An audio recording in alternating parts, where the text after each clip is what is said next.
مفتی صاحب آپ نے زنا ایک قرض ہے کی نسبت امام شافعی رحمۃ اللہ علیہ کا قول ارشاد فرمایا تھا، تو کیا امام شافعی کا قول ہمارے لیے دلیل ہے؟ جزاک اللہ، محمد خالد کراچی۔ دیکھیں اس سینس میں تو ظاہر ہے کہ دلیل نہیں ہے کہ قرآن حدیث نہیں ہے، کوئی اس کو مانتا ہے مانے، کوئی نہیں مانتا نہیں مانے۔ میں نے اس کی وضاحت بھی کی تھی کہ امام شافعی رحمۃ اللہ علیہ کا یہ قول ہے، اور انہوں نے جو یہ کہا ہے کہ زنا قرض ہے، تو یہی اس پہ سوال کیا جاتا ہے کہ بھئی اگر قرض ہے تو اس کا مطلب گناہ آپ کریں، بدلہ اس کا گناہ یا اس کا عذاب یا اس کا بدلہ کسی اور سے لیا جا رہا ہے۔ تو میں نے اس کی وضاحت کی تھی کہ بنیادی طور پہ مطلب یہ ہے کہ جب آدمی اس طرح کی کسی لت میں پڑتا ہے نا، تو یہ چیز پھر اس کی پرسنل لائف تک محدود نہیں رہتی، بلکہ یہ چیز آہستہ آہستہ کھلتی چلی جاتی ہے، پھر اس پہ ڈسکشن شروع ہو جاتی ہے، پھر اس سے بات چیت شروع ہو جاتی ہے، اور پھر جناب یہ اس کے لیے ایک روٹین کی چیز بن جاتی ہے، ایک نارمل چیز بن جاتی ہے۔ ظاہر ہے کہ اس کا اثر بچے کی تربیت پر ہوتا ہے، اولاد کی تربیت پر ہوتا ہے۔ تو اس پوائنٹ آف ویو سے اگر اس کو دیکھیں تو یہ ہے کہ بھائی وہ خود ایسا نہ ہو خدا نخواستہ اپنے والد کی اس طرح کی حرکتوں کو دیکھ کر خدا نخواستہ اولاد خود کہیں اس گناہ میں مبتلا نہ ہو جائے، تو ظاہر ہے کہ یہ ایک اس کا مفہوم ہو سکتا ہے۔ باقی اس سینس میں ظاہر ہے کہ حجت نہیں ہے، اور نہ ہی اس کا یہ مطلب ہے کہ گناہ کوئی کرے اور سزا کسی کو ملے، اس کا ہرگز یہ مطلب نہیں۔ لیکن گناہ کی بعض اوقات نحوست ایسی ہوتی ہے کہ اس گناہ کی وجہ سے اس کی اولاد کی تربیت پر بہت نیگیٹو اس کا امپیکٹ پڑ رہا ہوتا ہے۔ باقی یہ کوئی ایسی چیز نہیں ہے کہ کوئی قرآن حدیث کی کو ہو اور اس کو ماننا کوئی ضروری ہو، ایسا کچھ نہیں ہے۔ اور یہ ضروری بھی نہیں ہے کہ اگر کوئی زنا کرتا ہے تو ضرور خدا نخواستہ اس کی اولاد میں ایسا ہوگا، یہ ضروری بھی نہیں ہے، بٹ ایک پاسبلٹی ہے جس کو بیان کیا گیا ہے امام شافعی رحمۃ اللہ علیہ کی طرف سے۔ ہمارے علاقے میں جنازے کی صف طاق رکھنے پر زور دیتے ہیں، اس کا شرعی حکم کیا ہے؟ دیکھیں یہ کوئی ضروری نہیں ہے، طاق عدد ویسے اللہ تعالیٰ کو پسند ہے، تو کوئی طاق عدد بن جائے تو اچھی بات ہے۔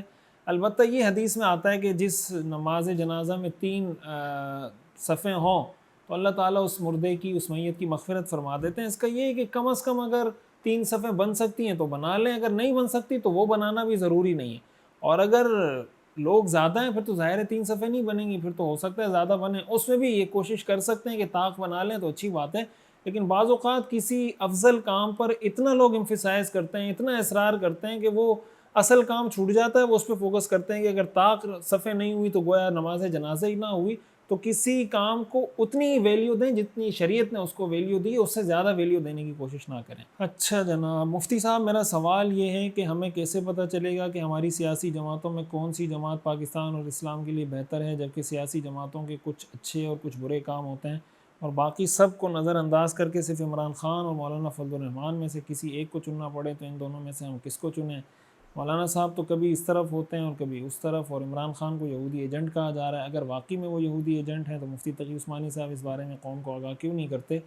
اور اگر ہم ان دونوں میں سے عمران خان کو چنیں تو کیا اس کا گناہ ہوگا؟ برائے مہربانی رہنمائی فرمائیں۔ علی احمد چاغی بلوچستان سے۔ دیکھیں آپ نے تو اس میں بہت سارے سوالات جمع کر دیے ہیں، میں ایک اصولی جواب آپ کو دے دیتا ہوں اس سوال کا۔ دیکھیں سیاسی جماعتیں جتنی بھی ہیں، جو میرا پوائنٹ آف ویو ہے، جو میں بار بار بیان کرتا ہوں اور جس کی وجہ سے بہت سارے لوگ ناراض بھی ہوتے ہیں، لیکن آپ اس کو سمجھنے کی کوشش کریں۔ میں یہ سمجھتا ہوں کہ ہر سیاسی جماعت میں اچھے کام بھی ہیں، غلط کام بھی ہیں۔ آپ کسی بھی پارٹی کے ہو سکتے ہیں، آپ پی ٹی آئی کے ہوں، آپ جمعیت کے ہوں، آپ مسلم لیگ کے ہوں، لیکن اگر آپ مسلم لیگ کے ہیں، اس کا ہرگز یہ مطلب نہیں کہ مسلم لیگ نے جتنے کام کیے سارے صحیح کیے ہیں۔ اور اگر آپ پی ٹی آئی میں، تو اس کا بھی یہ مطلب نہیں کہ پی ٹی آئی نے جتنے کام کیے سارے بالکل ایک نمبر اور بالکل جناب سارے کام ٹھیک کیے ہیں اور اس میں سے کوئی غلطی نہیں ہوگی۔ اگر آپ جمعیت میں ہیں تو اس کا بھی یہ مطلب نہیں کہ جمعیت نے سارے کام ہی ٹھیک کیے ہیں، کبھی ان سے کوئی غلطی نہ ہوئی۔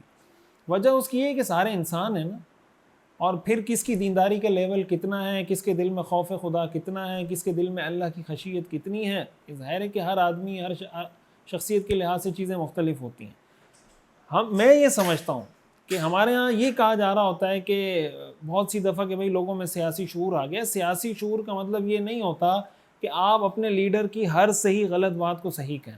سیاسی شعور ہماری قوم میں اس وقت آئے گا، میں سمجھتا ہوں، جب وہ اپنے لیڈر کی غلطی پر لیڈر کو کہے کہ یہ کام تم نے غلط کیا، اور جب وہ اپنے مخالف پارٹی کے لیڈر کے صحیح کام پر اس کو کہے کہ یہ کام تم نے صحیح کیا ہے، ویل ڈن، میں آپ کو اپریشیٹ کرتا ہوں، آپ کے اس کام کو میں لائک کرتا ہوں، ویسے میں آپ کی پارٹی کا کارکن نہیں ہوں، میں آپ کی پارٹی کا ممبر نہیں ہوں، میں آپ کو ووٹ نہیں دیتا، بٹ یہ کام آپ نے کیا ہے میں آپ کو سپورٹ کرتا ہوں۔ اس کو سیاسی شعور کہتے ہیں۔ ہمارے ہاں مسئلہ یہ ہے کہ جو پی ٹی آئی کا ہے وہ پورا پی ٹی آئی کا ہے، جو مسلم لیگ کا ہے وہ پورا مسلم لیگ کا ہے، اس کو دوسرے وہ سمجھتا ہے شیطان ہے، یہ سمجھتا ہے یہ سارے شیطان ہیں۔ تو بھائی سارے انسان ہیں، پی ٹی آئی والے بھی انسان ہیں، مسلم لیگ والے بھی انسان ہیں، جمعیت والے بھی انسان ہیں، پی پی والے بھی، سارے انسان ہیں. ان سے کوئی اچھے کام بھی ہو سکتے ہیں، کچھ برے کام بھی ہو سکتے ہیں. یہ آپ کہہ سکتے ہیں کہ یار فلاں پارٹی میں اچھے کام کا ریشو زیادہ ہے، اس میں غلط کام کا ریشو زیادہ ہے، اس میں اس کام کا ریشو زیادہ ہے، اس میں اس کام کا ریشو زیادہ ہے.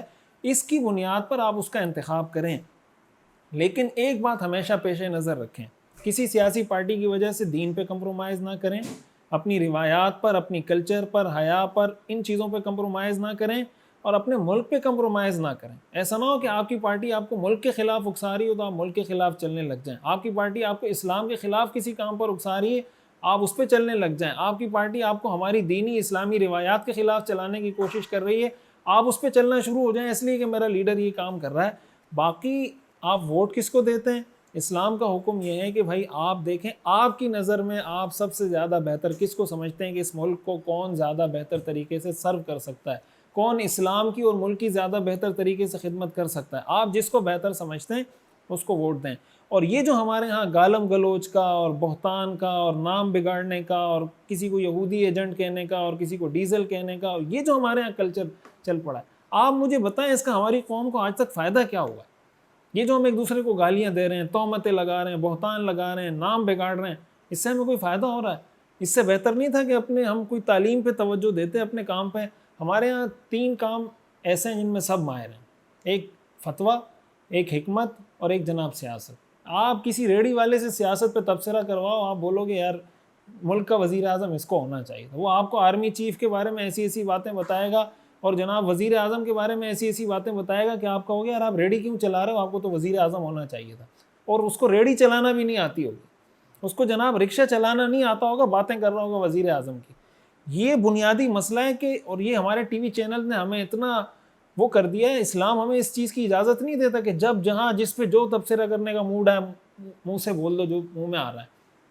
اسلام یہ کہتا ہے کہ جب بات کرنے لگو تو پہلے سوچو کہ میں نے اس بات کا قیامت کے دن اللہ کو جواب دینا ہے کہ میری یہ بات حق تھی یا غلط تھی، ٹھیک تھی یا غلط تھی.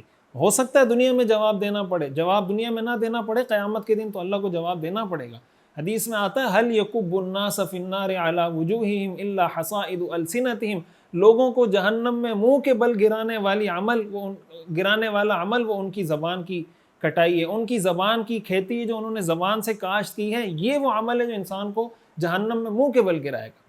اس لیے اس طریقے سے بے ڈھنگے طریقے سے، اور 100% کسی کو صحیح 100% کسی کو غلط، اور جس کو صحیح سمجھ رہے ہیں اس کی تعریف میں ایسے قلابے باندھنا شروع کر دیں کہ کبھی اس کو فرشتہ بنا دیں، کبھی پیغمبر بنا دیں، کبھی جناب اس کے فالوورز کو صحابی بنانا شروع کر دیں، ایسے قلابے ملانا، اور مخالف کو ایسا کوئی شیطان بنا دینا کہ یار اس سے کوئی خیر کی توقع نہیں ہے. یہ رویہ جب تک ہم نہیں چھوڑیں گے، اس کا مطلب ہم میں سیاسی شعور نہیں آیا. اب جب اس طرح کی باتیں کی جاتی ہیں تو پھر لوگ اس پہ بھی گالیاں دینا شروع کر دیتے ہیں. تو آپ بالکل جی کھول کے جتنی آپ گالیاں دے سکتے ہیں آپ ضرور دیں. وہ حساب کتاب پھر قیامت کے دن ہوگا کہ آپ نے گالیاں دی تھیں، کس وجہ سے دی تھی، اور آپ کے پاس اس کی کیا جسٹیفیکیشن تھی، اور کیا آپ کے لیے کسی کو گالی دینا جائز تھا یا جائز نہیں تھا. یہ پھر اللہ تعالیٰ قیامت کے دن اس کا پوچھے گا. محمد طاہر پنجاب سے پوچھتے ہیں مفتی صاحب اگر کوئی چیز بیچنی ہو تو نفع کتنا لے سکتے ہیں؟ کچھ لوگ ڈبل پیسے لیتے ہیں، یہ جائز ہے یا نہیں؟ اس بارے میں رہنمائی فرمائیں. دیکھیں نفع تو آپ جتنا بھی لینا چاہیں لے سکتے ہیں، لیکن اتنا نفع نہیں لینا چاہیے جس کی وجہ سے یہ سمجھا جائے کہ یہ لوگوں پہ ظلم ہو رہا ہے. بس ایک جائز نفع جو مارکیٹ میں عام طور سے اس چیز پہ لیا جاتا ہے اتنا ہی نفع لینا چاہیے. بہت زیادہ مارکیٹ سے ہٹ کے آپ نفع لیں گے تو ظاہر لوگ آپ سے خریدیں گے بھی نہیں، تو آپ ویسے ہی آپ کا کاروبار بیٹھ جائے گا.